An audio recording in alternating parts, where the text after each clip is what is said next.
ఏ విధంగా నువ్వు దుర్మార్గానికి ఒడిగట్టావో ఒకే ఒక్క వీడియో సాక్షి. చూపించరా.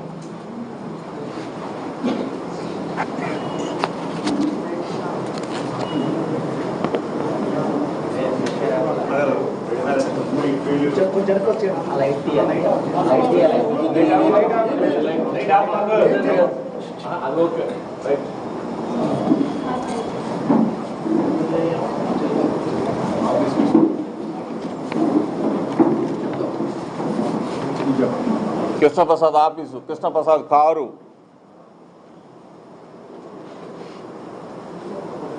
వాళ్ళు నా కుటుంబ సభ్యులే. ఇంతకన్నా ఇంకేమన్నా, ఇంతకన్నా నిదర్శనం ఇంకేమన్నా కావాలా అని అడుగుతా ఉన్నా. మీడియా మిత్రుల ద్వారా దయచేసి మీకు చేతులెత్తి నమస్కారం చేస్తా ఉన్నా.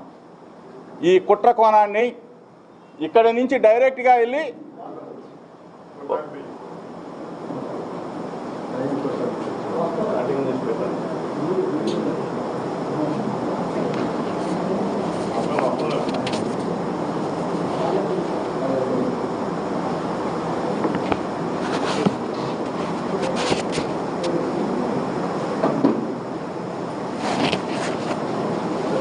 ఇదిగో మా మేఘనత్తలు.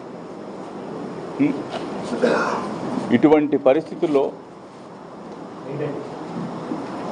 ఇంత దిగజారుడు రాజకీయం అవసరమా? ఇంత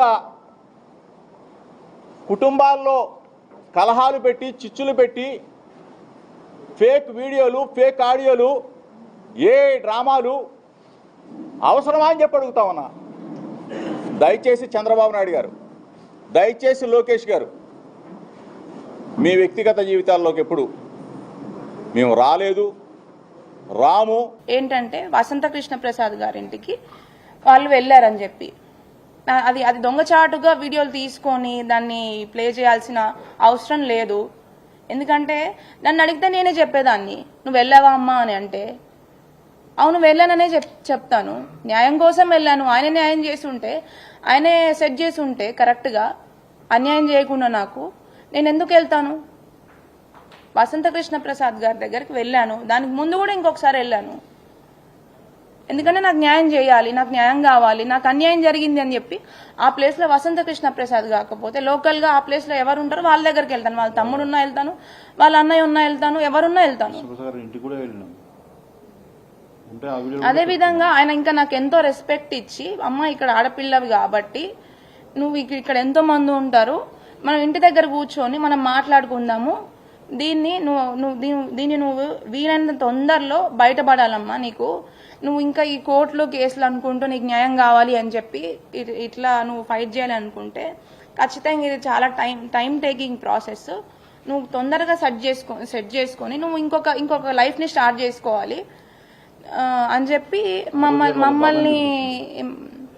మమ్మల్ని సర్ది చెప్పడానికే చూశారు.